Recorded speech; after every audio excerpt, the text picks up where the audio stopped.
Greetings, folks. I'm here with Jeff to review. Heidi Hey. Yes, quite right. Heidi Hey.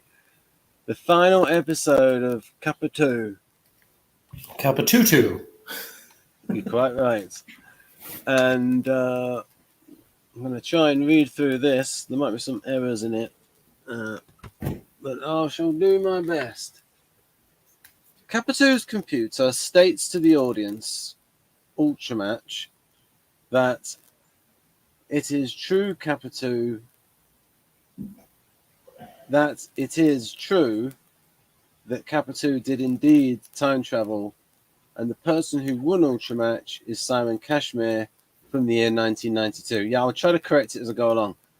But in an incredible twist, the computer names not Kappatoo as the master time criminal, but Zeta, who in turn tries to brush it all off as lies.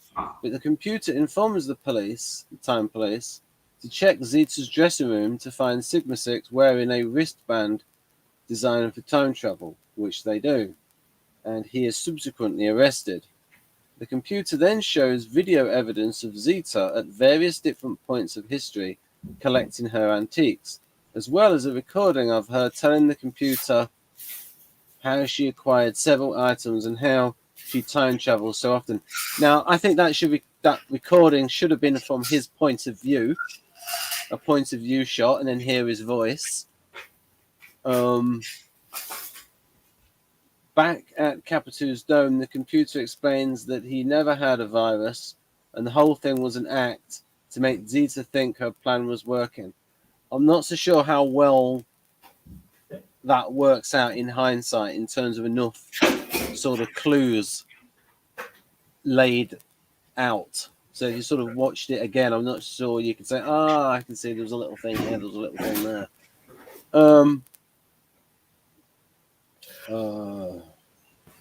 Just then, the computer gets a message saying that the time police want to stop by with Zeta and Sigmasix. The time police inform Kappa that unless he is willing to formally bring charges against Zeta and Sigmasix, they will be unable to prosecute them. At first, it looks as though Kappatoo will not bring charges as he knows how powerful Zeta is. But just as it looks as though Zeta and Sigmasix are safe, Kappatoo tells her he will see them in court.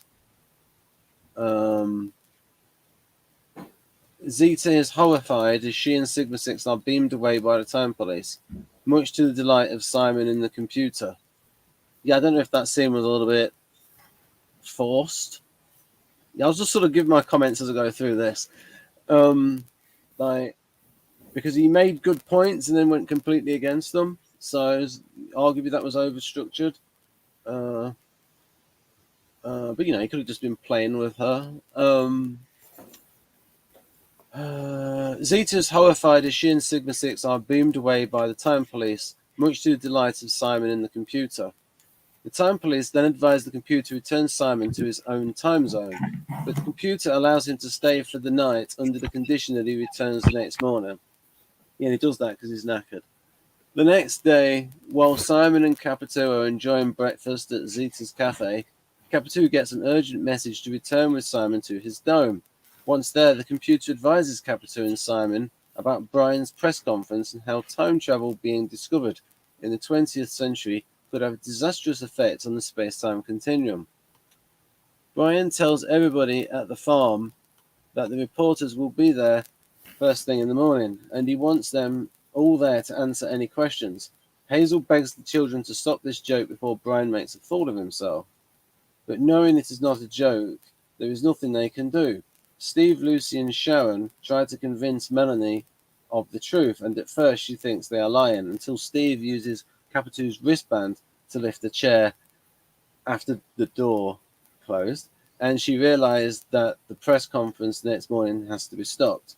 Once Brian and Hazel are asleep, they all hatch a plan for the next morning involving Steve getting hold of the video camera recording, and although it was Melanie that had the video camera recorder, and Lucy and Shannon, or rather they didn't have hold of the camera, she switched it at a later moment. And Lucy and Sharon getting hold of some outfits. The next morning, Hazel begs Brian, although it makes it look like they actually discussed that at the time, but that was something that wasn't shown to the audience because it would have been repetitious when you then show it later on. We can then assume in hindsight that was what was said. So there was no need to show that, and indeed they didn't. The next morning, Hazel begs Brian not to go through with his speech to the press, but he will not back down. Steve, Lucy, and Sharon put their plan into action. Melanie and Sharon dress as ballerinas and speak like characters from RV series. I don't know what that is. A reference I don't get. RV series. Right. Don't know what that is. Brian gives his speech, but the reporters seem unconvinced. This gets worse when Steve and Lucy pretend to be aliens when questioned. Brian tries to show the reporters the recording, but it is quickly switched by Melanie for one of Sharon, Melanie, and Lucy dancing with balloons under their jumpers to make it look like they're pregnant or something. Desperate not to lose the reporters, Brian demands they follow him and speak to the cow. Steve has forgotten the cow. As they make their way out to the field, he quickly uses the wristband to stop it talking, but not before changing its mood for various other farm animal noises, and Brian makes some very funny movements uncontrollably due to the wristband. The reporters all believe this is a joke and quickly leave. Simon and Kappatoo watch the antics at the farm. They're in the future. And Simon believes that since no time travel evidence was uncovered, everything is okay. The computer uses a probability algorithm, though, to show what will happen in the future based on this event. It transpires that Brian was left homeless and destitute after not willing to let go of what he had seen. Hazel got the life she always wanted by remarrying for money and quite younger, but was not happier for it. Well, so he said. She didn't look too unhappy. Melanie dropped out of university and became a single mother, and Lucy ran away from home and became a down and out. The computer believes it can solve the problem by creating a new timeline by returning Simon to the moment after he first left his time and make sure he was never missed, and thus the chain of events that followed does not happen. Only Simon will remember everything. And Kappatoo in the future. Maybe. Simon says goodbye to Kappatoo and the computer and returns to his time a split second after he and the computer first left. Simon sends the time belt back on Kappatoo's time and makes his way back to the farm and the caravan. He and Steve make their way back to the house to see if Melanie has come back from town. While they're helping her with the washing,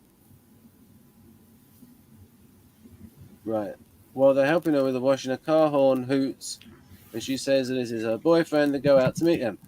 As she gets into his car, Simon realizes that he is a time twin of Sigmasix. This event is observed by Kappatoo and his computer on the histogram, and although they both believed his future was now okay, they now both worry that they may well be in trouble ahead. Well, they both blow their cheeks out. Over to you, Jeff, after that marathon effort.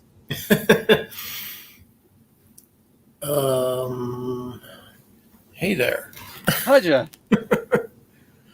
I liked Down and Out Future Lucy. Yeah, I didn't think that looked so bad. Yeah, she didn't look like she was that down and out, actually. But and Melanie, not necessarily that bad either.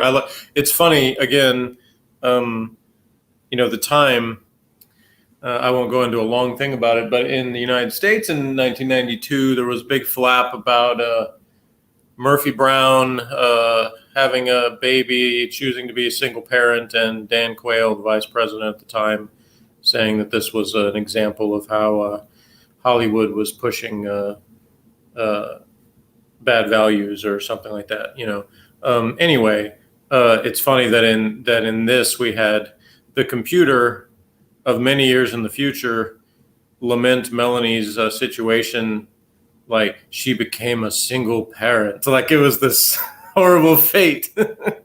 Well, this is something that, just as a counter to that, and I can see what you're saying. There's like there was that guy that recently ran for governor of California, the black radio host, libertarian. The name escapes me at the moment, Very but I think elder. I think his ISDP. What do you reckon? I don't know enough about him to know that. Yeah, but the thing is, he talked a lot about in the black community the sort of the illegitimacy rate, as they used to call it, and he said that in the 50s and 60s, the actual illegitimacy rate was actually lower than amongst white people in the black community, and he thinks that a lot of the that. Now, of course, you've got the counterpoint of view of that because you were a single parent. Yeah, I was about to say that I can tell you that my thoughts, seeing that were kind of funny because he says she's a single parent, and then they show this nice kitchen.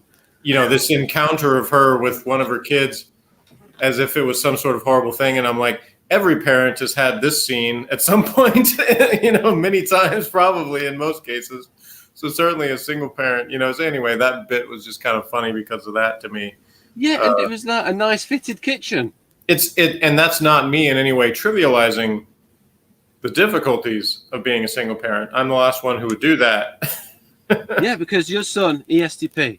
So yeah, which is, I guess I could be biased in that way, but I guess I would say to me, a strong-willed ESTP is about the hardest kid to raise, probably, not counting those that have just really demanding physical or mental needs that are, beyond the capabilities of most people.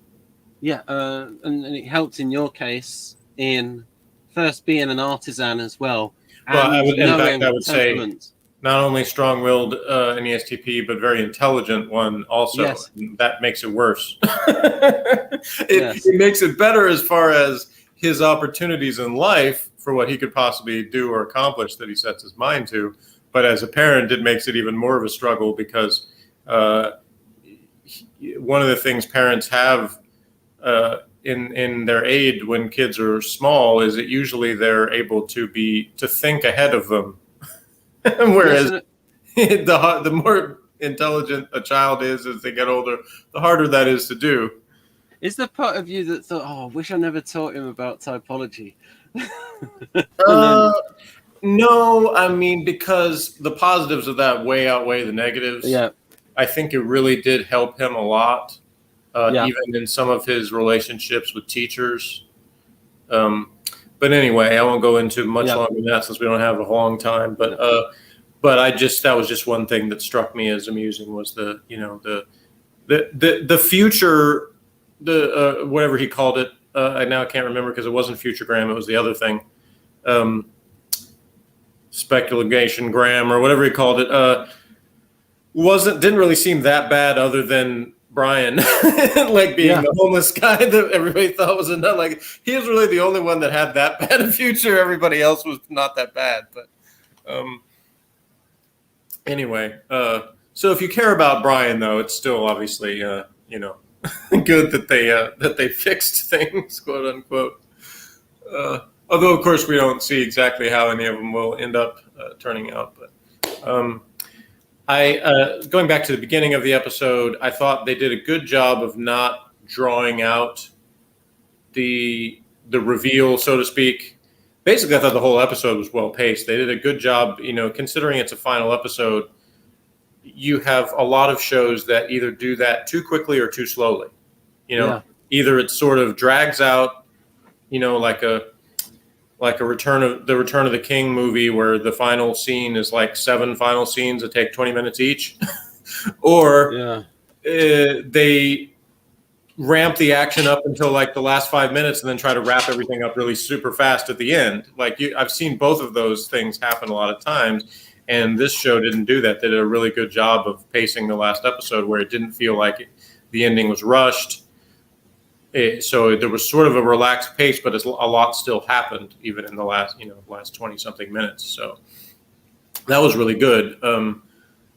I thought the kids' efforts to thwart the press conference and that stuff was probably the weakest part of the episode. I didn't really get the ballerina outfits, other than just they were just trying to make themselves look crazy. But but I don't know. I think that those parts could have been done better. But that was really the only flaws that I found in the episode, was really those scenes, because all the rest of it I thought was really well done and fun. And even before the computer, did his little wink. Obviously, last week I said somehow he's going to switch sides at the end. I just didn't know quite how he was going to do it. But I thought that was pretty well done, and everybody pulled off their final performances pretty well, and did make me, want to see, more of what happened later. And of course, even not doing that, I still enjoyed the way, because it didn't end in a way that's like, oh, come on, you can't leave us like that. But it ended in a way that was sort of like, it's enticing, but still could be final. So all that was really well done.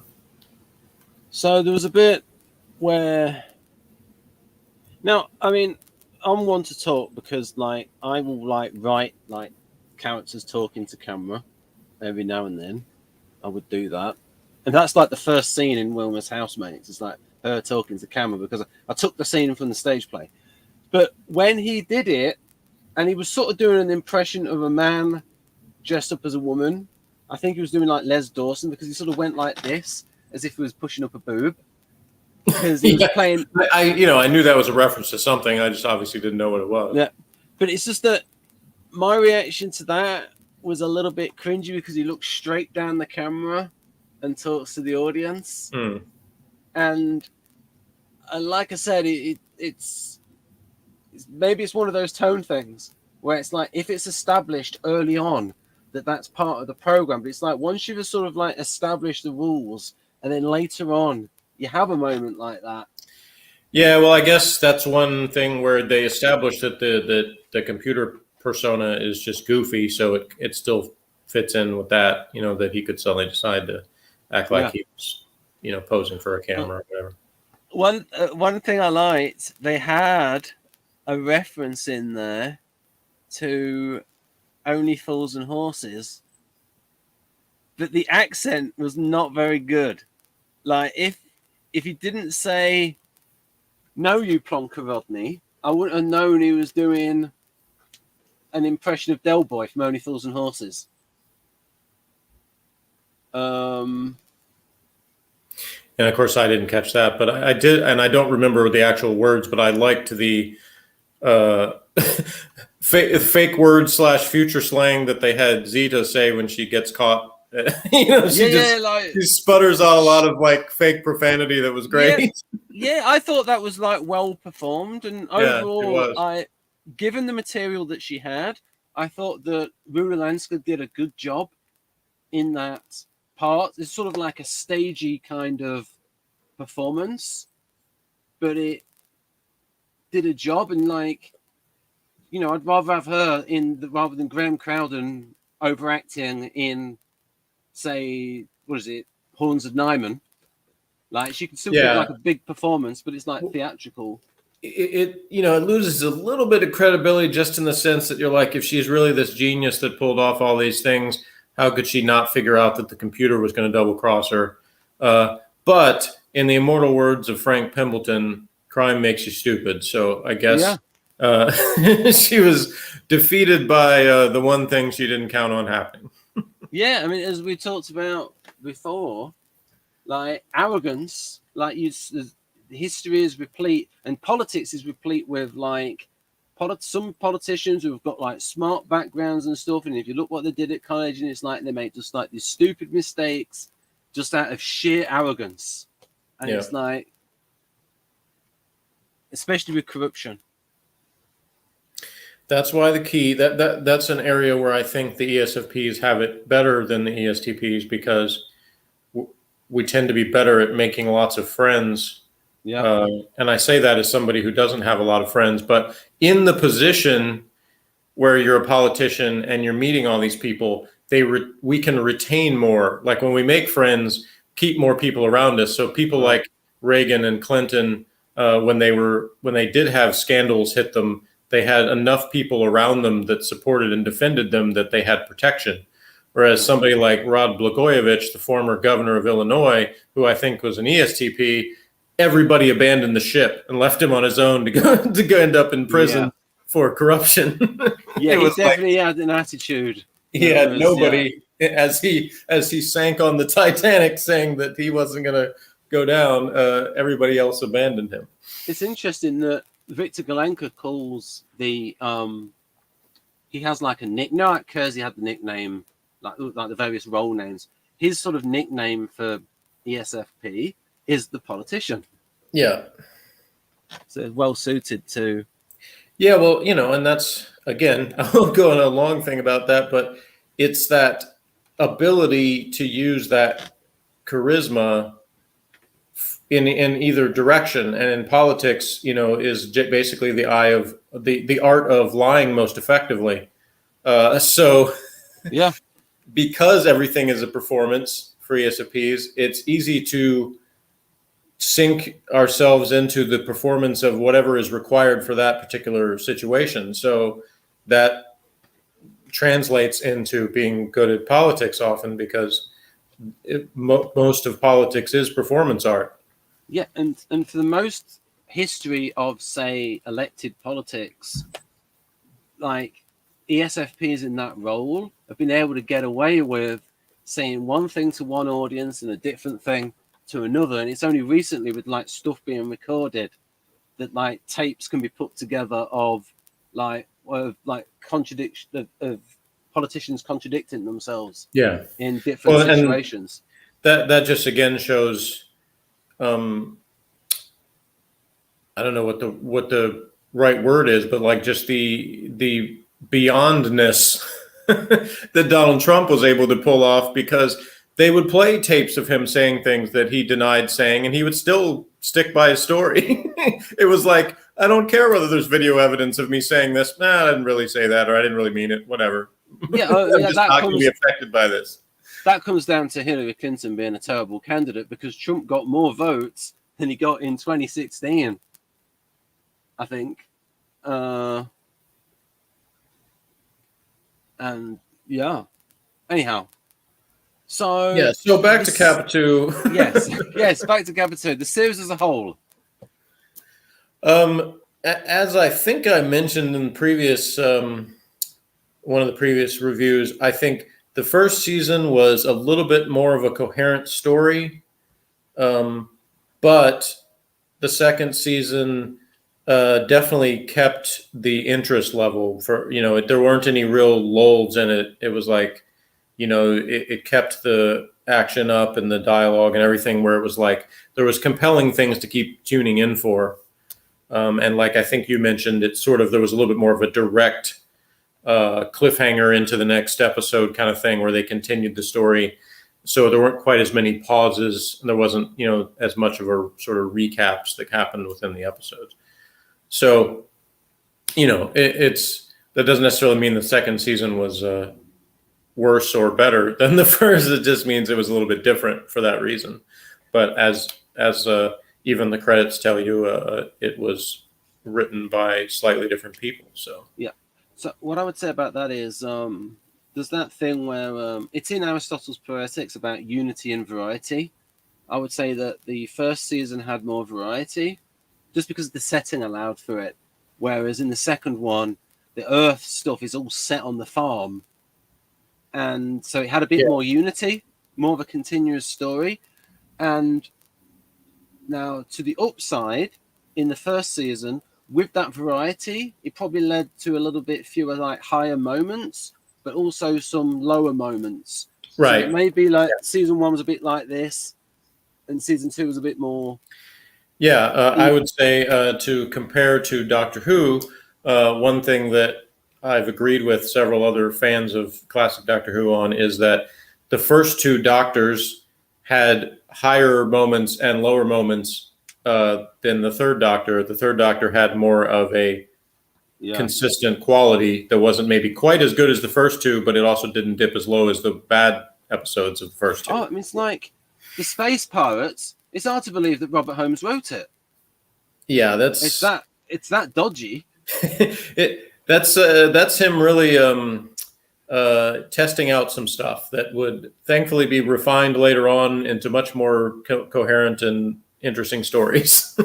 Yeah, and like Robert Holmes, like brilliant. Anyhow, so back to this. I wanted to say before I moved on too much, the final scene. I think it was good that they let the actor that played Sigma-6 have that scene at the end where he could actually show that he can look decent, as opposed to he looked as Sigma-6. Yeah, that's what I think. A much better hairdo for one. Yeah, I mean, I might have like I would have like, if I was in charge of the program at the time, first of all, we'd be like, hey, what are you doing here, you 14-year-old? But like, it would have, or 16 in this, for the second series, that I would have been tempted to make the actor that played Sigma-6 the lead character. And that was like the sort of the bugbear for me. Sort of every now and then is the performance of the main actor was like, he had his good points. Like there was little bits with comedy that he sort of got right. And then his voice at times, there's sort of an inconsistency with his voice with, you wouldn't pick it up as much, where probably his natural accent was coming through. It's sort of like a little bit more Cockney kind of accent. And I noticed something you mentioned in a previous thing that I didn't pick up, but I caught it just a little bit in this, was the actor who played the computer. You heard just a tiny bit of, I think, what was his real voice, because he slipped out of the sort of accent that he normally did for the computers thing in one of the scenes for just a couple of seconds, but he sounds slightly different. And it wasn't when he was doing a character voice. So I think it was just in the course of doing that, a little bit of his natural accent slipped out. So yeah, ways to improve it. So pretty much only two negatives for me. The performance of the main actor, although it's difficult to get a good actor at that age. Also, as we have frequently lamented, that you needed like a better comedian, like to play. I mean, like he went on to be a game show host, the guy that played the computer. Well, I wouldn't, I've said before, my strategy wouldn't have been to have a different comedian. It just would have made him less comedic. I just didn't think it was necessary to have the computer act like that all the time. Yeah, because it was that kind of humor where it's like, if you're doing it, if you're pushing the boat out that far comedically, it better be funny, because otherwise you got a lot of stuff that's just can fall flat. Yeah, I just really think the show would have been better without that. Like the goofiness of the computer as a human really didn't add anything to the show. So it varies from just tolerable to actually annoying.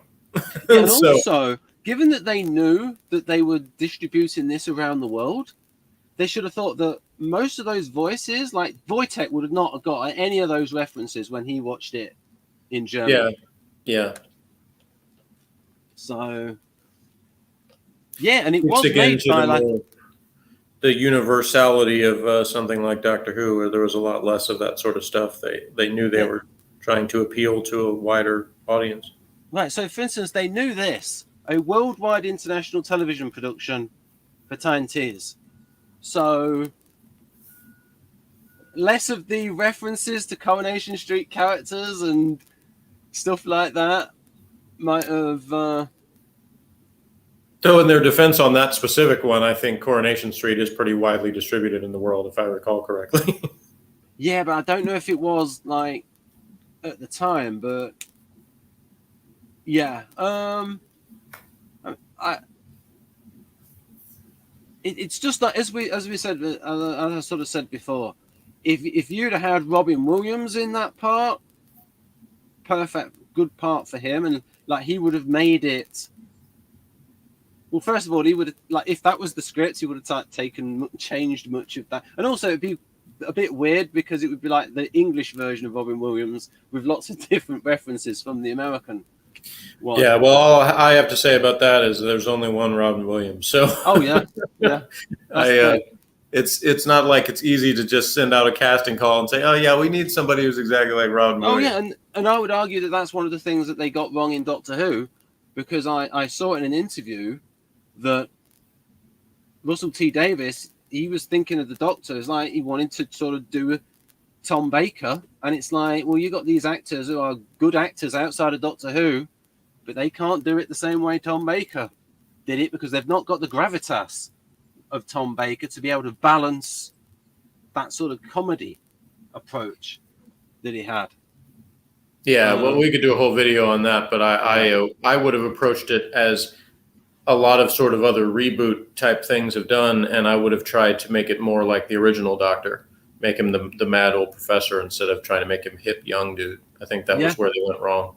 And do it seriously. I mean, I thought the right way, the remake that really sort of did it for me was Battlestar Galactica, when they remade that and they took it really seriously, but to balance that, they had a really good actor in James Callis who was taking the piss with the way that, and the Australian director knew what he was doing, but the Americans and Canadians didn't know what he was doing with the way he was delivering the lines, putting kinds of spin on his performance.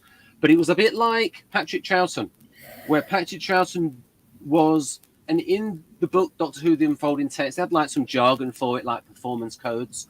But what Patrick Troughton did was they would say it was enfolded within character. So his acting style was real, but he put things in which were like a Buster Keaton-esque kind of physical comedy that Patrick Troughton would do as the second Doctor. All right. Well, I'm feeling generous, and I enjoyed this episode quite a bit, so I'm going to give it a 9 and call it Tranquillo. Right. The thing is with me is that having watched this second, my thought is that although, because I watched this back in February, and that was the first time I've watched it since I originally saw it, I think I'm about 99% sure of that it was at times during the second season when I didn't sort of remember what was going on, and sort of like when we got towards about the final 3 episodes, I started to remember more of what I'd seen before. And so the rewatch value, because it is so plot heavy, it became sort of like less enjoyable than when I first watched it. Yeah, you don't have the same suspense, not knowing what's going to happen. Whereas with that, when we rewatched that first season, I don't know, I can't remember it, because a lot of it depends for me is like when I'm watching it, how tired I am, and like I'm watching it, and I think I enjoyed the second season more than when I originally watched it. Maybe because I was watching it all in over about 2 days. So how do you think the best way to watch it is? Like 1 episode a day? Well, I mean, the way I did it once a week is fine, you know. Okay. Yeah. I think that with most things. The shorter something is, the more frequently you could do it and not kind of get burned out on it. So like something like the old time Superman radio show, which was only a 15-minute radio show, including commercials, that being, you know, Monday through Friday is not, you know, that's fine.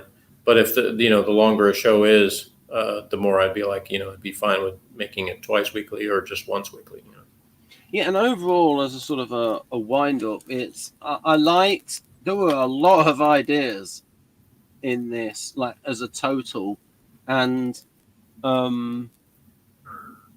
think we've come full circle on that a little bit, because the early radio shows that were shorter, now because there's so much stuff that's like YouTube and streaming and things like that, I think there's more shows that have gotten shorter, and, you know, more kind of because they look like people have short attention spans, you know, but whatever the reason, it's like we've come full circle and think where things got longer and longer, and then they've gotten shorter again.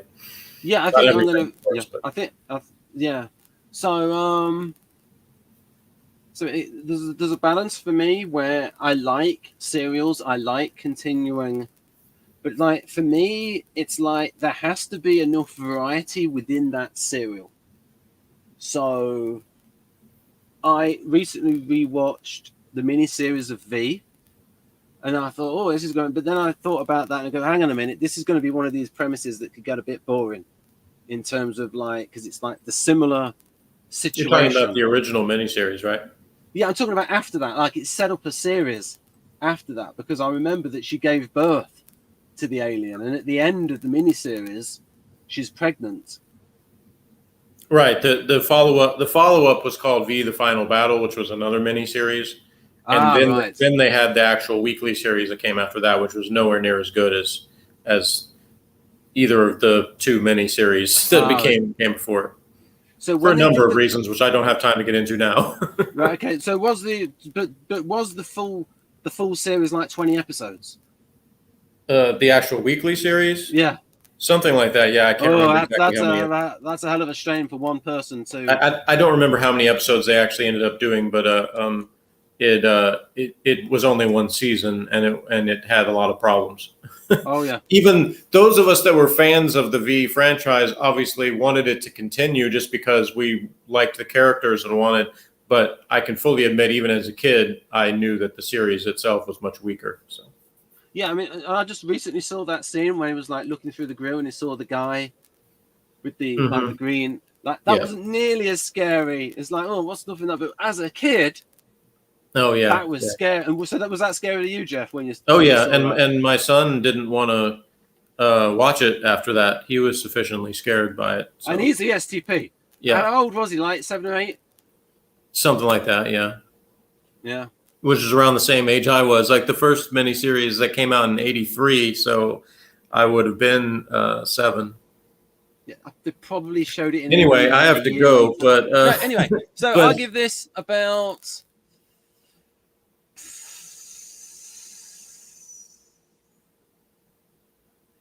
9 out of 10, maybe an extra point for the ballerina outfit. All right, so we both gave it a 9 then. Right. And thanks everybody, all of our millions of audience people, for watching us through this series, and thanks to Ben for inviting me to watch it. Oh yeah, and I'll just say, actually, the audience retention has been quite good for this series compared to the other ones where people just watch about 20 seconds and it's off. So there is a fan base out there for Kappatoo. All right. Well, maybe we'll find something else in the future that can sustain that. Right. Okay, so I'll end the broadcast. 9 out of 10 from both of us.